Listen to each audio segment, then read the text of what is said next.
बचपन में ही शादी कर दी गई। उम्र के 12 साल में एक ऐसी लड़की जहाँ से चली थी जिसके गांव में रास्ते तक नहीं थे, आज मुंबई शहर में उसके नाम से, उसकी कंपनी के नाम से 2 रोड है। जिसके पास में रहने के लिए घर नहीं था, लोगों के घर में रही हूँ मैं, गुजराती फैमिली के घर में रही हूँ, लेकिन मैं बिल्डर बन के आज मैं घर बेच रही हूँ। जिसने 2 रुपये रोज से काम स्टार्ट किया था, लेकिन आज 2000 करोड़ कंपनी की मैं मालकिन। मैं कल्पना सरोज, आज मैं आपको अपनी कहानी बताऊंगी। कहाँ से मैंने 2 रुपये से शुरू किया था, 60 रुपये महीना, 2 रुपये रोज, और आज देखिए मुझे, मैं आज 2000 करोड़ की मालकिन हूँ। क्या यकीन आएगा आपको? मैं एक ऐसी लड़की जिसको एजुकेशन नहीं मिला, बचपन में शादी कर दी गई।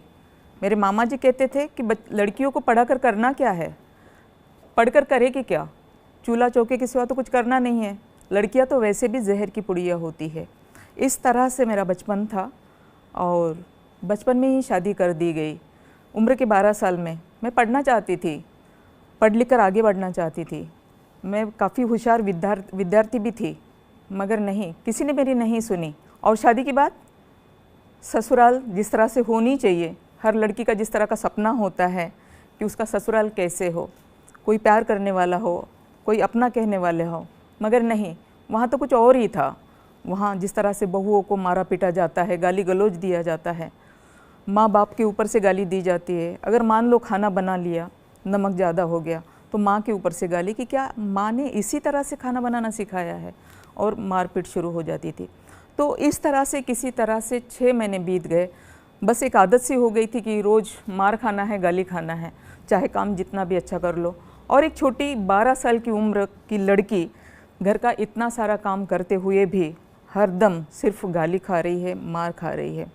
ना ढंग का खाना मिल रहा है, ना ढंग के कपड़े पहनने को मिल रहे हैं। यहाँ तक कि बाल बनाने की भी वहाँ पर ये नहीं थी कि मैं बाल बना लूँ। अगर बाल भी बनाने को जाएंगे तो हमारे जेठ जी ये कहते थे कि भाई कहाँ नाचने के लिए जाना है क्या तुम्हें, जो बाल बनाने जा रही हो। मतलब तो कितने घटिया हो सकते हैं, आप लोग खुद सोच सकते। इसी तरह से 6 महीने बीत गए और मेरे पिताजी मुझे मिलने के लिए आए। जब पिताजी मिलने के लिए आए, मैं पिताजी को लिपट के बहुत रोई, बहुत रोना आया मुझे, क्योंकि पहली बार किसी अपने को अपने करीब देखा था। बाबा भी रोए, उन्होंने देखा कि मेरी बेटी इतनी मतलब शौक चंचल हंसती खेलती हुई, और आज इसको क्या हो गया, क्यों ये इस तरह से हो गई। और बाबा मुझे वहाँ से कहने लगे कि तुम्हें अभी मेरे साथ चलना होगा, मैं यहाँ तुम्हें एक पल भी नहीं रहने दूँगा। और मेरे बाबा मुझे ले गए, कहने लगे कि जो भी हो गया भूल जाओ, समझो कि एक सपना था, जो बुरा सपना था, मैं तुम्हें फिर से पढ़ाऊँगा, तुम्हारा फिर से स्कूल में दाखिला कराऊँगा। और बाबा ने वही किया। मगर अफसोस, वहाँ के जो लोग थे, जो समाज था, वो ताने मारने लगे, कहने लगे कि मेरे बाबा सही आदमी नहीं हैं जिन्होंने अपनी बेटी को ससुराल से ले आए। और मैं तो सही थी ही नहीं, मैं तो बहुत ही बुरी थी कि एक ऐसी लड़की जो ससुराल छोड़कर चली आती है। क्योंकि हमारे यहाँ की संस्कृति ये कहती है कि लड़की डोली में जाए, अर्थी में भले निकले, लेकिन वो इस तरह से वापस नहीं आ सकती, ये परंपरा रही है। तो मैं परंपरा के विरुद्ध हूँ ऐसे लोगों को लगने लगा, और सारे लोग मेरे माँ बाप को ताने मारने लगे, मुझे कोसने लगे। और जब मैंने देखा कि ये तो बहुत, वहाँ तो था ही था, लेकिन यहाँ तो इससे भी ज़्यादा है, तब फिर मैं क्या करूँ। मेरी ज़िंदगी तो वैसे ही बोझ बन चुकी थी, सब कुछ खत्म हो चुका था, मेरी पढ़ाई खत्म हो चुकी थी, मेरी शादी खत्म हो चुकी थी, और आगे पढ़ने के लिए बाबा कहते हैं, लेकिन ये भी नामुमकिन नहीं था। तो मैं क्या करूं?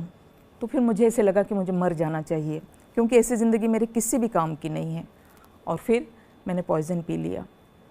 पॉइज़न पीने के बाद भी डॉक्टर ने कहा कि ये बच नहीं पाएगी, 24 घंटे में अगर इसको होश आ गया तो ओके, वरना नहीं बच पाएगी। लेकिन काफ़ी कोशिशों के बाद मैं बच गई। बचने के बाद लोग मिलने के लिए आने लगे। हमारे पुलिस स्टेशन के, मेरे बाबा पुलिस हवलदार थे, तो वहाँ के पुलिस वाले, जिनको हम चाचा कहते थे, मेरे रिश्तेदार, जितने भी लोग मुझे मिलने के लिए आए, वो सब ये कह रहे थे कि ये लड़की, ये तो क्या कर रही थी, मालूम भी है अगर मर गई होती तो लोग क्या कहते, लोग तो यही कहते ना कि महादेव की बेटी ने ज़रूर ऐसा कोई काम किया होगा जिसकी वजह से ये मर गई। ये जो बात है मेरे दिल की गहराई तक पहुंच गई कि ये क्या तरीका हुआ कि लोगों को हमारे दुख दर्द से कोई लेना देना नहीं। हम मरे या जिए उससे कोई लेना देना नहीं। तो ठीक है, अगर कुछ करके मरना है तो फिर कुछ करके जीना क्यों नहीं।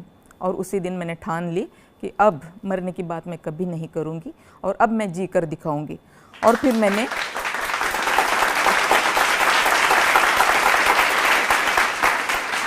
अपनी कोशिशें शुरू की, अपना संघर्ष शुरू किया। मैंने काफ़ी कोशिशें की कि मुझे कहीं नौकरी मिलेगी, मैं अपने बलबूते पे जीऊँ, अपने कदमों पे खड़ी रहूँ। और मैं एक पुलिस हवलदार की बेटी होने के नाते मैं पुलिस के पास गई कि मैं लेडीज़ पुलिस बनूँ, लेकिन मेरी उम्र और मेरा एजुकेशन कम होने के नाते वो नहीं हुआ। नर्सिंग में जाना चाहती थी, नर्स का नहीं हुआ। यहाँ तक कि मैंने ये भी सोच लिया कि मैं आर्मी ज्वाइन कर लूँ ताकि मैं देश के काम आ जाऊँ अपने, बट नहीं हो पाया। फिर मैं क्या करूँ, कैसे जीऊँ? मुझे खेतों में काम नहीं करना था। तो फिर मैंने अपनी माँ से कहा कि मुझे मुंबई भेज दो, हो सकता है कि मैं वहाँ बहुत बड़े मिल है, कंपनियाँ हैं, कहीं ना कहीं ज्वाइन कर लूँगी, काम कर लूँगी। और बड़ी मुश्किल से मेरी माँ ने मुझे मुंबई भेजा। और मुंबई आने के बाद में मैं एक होजरी कंपनी में, सन मिल कंपाउंड लोअर परेल, वहाँ पे मैं काम पे लग गई होजरी कंपनी में। वहाँ मैंने 2 रुपये रोज़ से और 60 रुपये महीने से काम स्टार्ट कर दिया। तो 2-3 साल तक मेरे इसी तरह से गए। मेरे बाबा की नौकरी जाती रही, मेरे बाबा मेरे पास आ गए। और उसके बाद मेरी बहन बहुत बीमार हो गई और फिर मुझे पैसों की अहमियत का पता चला कि पैसे अगर नहीं हो तो हमारे सामने दम तोड़ देते हैं और हम उनको बचा भी नहीं पाते। और तब फिर मैंने ये सोचा कि मुझे पैसे कमाना चाहिए। और फिर मैंने देखा कि मैं कहाँ से और कैसे पैसे कमाऊँगी। तो मुझे कुछ गवर्नमेंट के स्कीम के बारे में पता चला। तो मैंने एक 50,000 का लोन लिया। 50,000 लोन लेकर मैंने अपना बिज़नेस स्टार्ट किया। मैंने बुटीक के लिए लोन लिया था, बुटीक स्टार्ट किया, उसी के साथ फर्नीचर स्टार्ट किया। लेकिन उसी के साथ मुझे ये पता चला कि हमारे बहुत सारे यूथ ऐसे हैं जिनको गवर्नमेंट सभी को नौकरी नहीं दे सकती। तो जो मैंने पाया वो सभी को मिले, इसलिए मैंने एक सुशिक्षित बेरोजगारी युवक संगठन बनाई और उस संगठन के द्वारा उन बच्चों लोगों को भी उसी तरह से अपने कदमों पे खड़ा करने की मैंने पूरी कोशिश की। और इसी तरह से माउथ टू माउथ मेरा बहुत अच्छा नाम होने लगा, क्योंकि बच्चे जो है वो उनकी आवारागर्दी छूट गई या फिर उन माँ बापों के घर के चूल्हे जलने लगे और लोग मेरे लिए काफ़ी अच्छी बात करने लगे। तो लोगों के जो भी मतलब मुसीबतें होती थी या जो भी उनके प्रॉब्लम्स होते थे तो लोग मेरे पास चले आते थे कि मैडम हमारी ये प्रॉब्लम है, सॉल्व करो। तो इसी तरह से एक प्लॉट का प्रॉब्लम मेरे पास आया, वो प्लॉट मैंने क्लियर किया और इसी तरह से मैं बिल्डर बन गई। लेकिन बिल्डर बनते हुए भी पुरुष प्रधान देश में मेरा बिल्डर बनना, एक तो मैं बुद्धिस्ट हूँ, दलित हूँ और ऊपर से मैं लेडीज़ हूँ। 99 की बात है, किसी को कैसे पसंद आ सकता है कि एक दलित महिला आके बिल्डर बन जाए। तो मेरे नाम की सुपारी तक के दी गई, मुझे मारने की कोशिश तक के कर दी गई। लेकिन मैं उसी वक्त वहाँ के पुलिस कमिश्नर के पास गई, उनको मैंने सारी हकीकत बताई कि इस तरह की बात मेरे कान पे आई। पुलिस ने उन लोगों को पकड़ा और फिर पुलिस ने कहा कि भाई तुम एक काम कर लो, तुम्हारे लिए सिक्योरिटी ले लो। मैंने कहा नहीं, सिक्योरिटी नहीं चाहिए मुझे, अगर देना है तो मुझे रिवॉल्वर लाइसेंस दे दीजिएगा ताकि मैं अपनी रक्षा खुद करूँगी।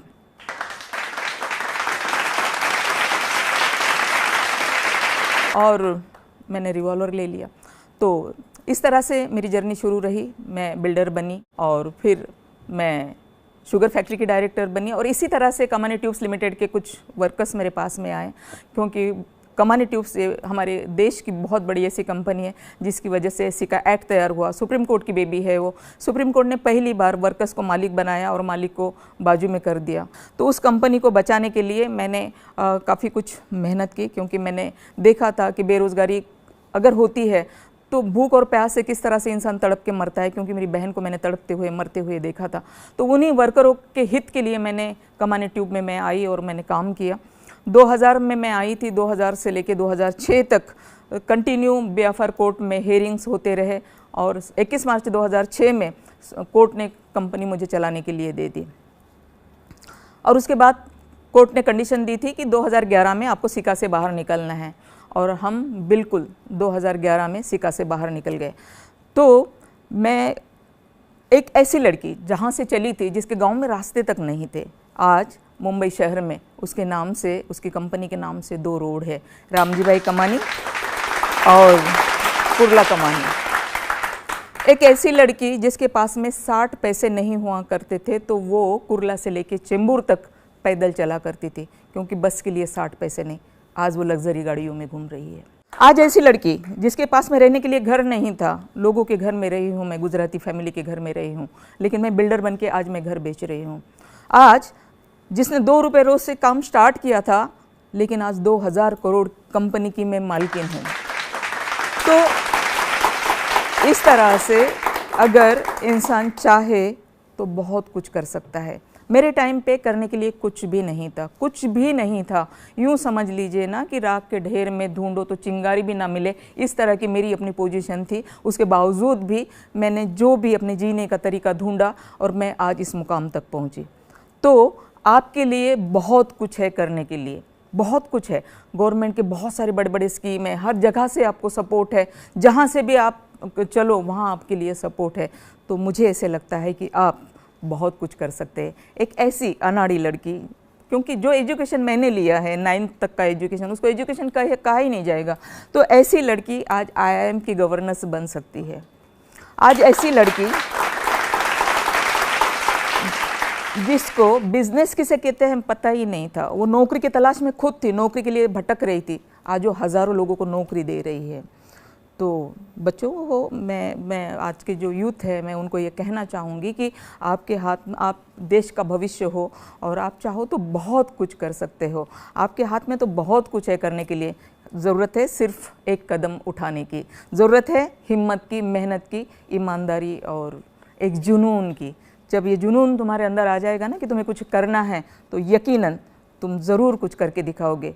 जिस तरह से कल्पना सरोज कर सकती है, जिसके पास जो जीरो थी आज वो जीरो ऐसे बन गया कि किसी भी आंकड़े पे लगा दो तो उसकी प्राइस बढ़ जाएगी। तो आप सब भी बन सकते हो। Thank you. इस वीडियो के बारे में अपनी राय नीचे कमेंट सेक्शन में हमें बताएं और अपने दोस्तों के साथ ये वीडियो शेयर करना ना भूलें।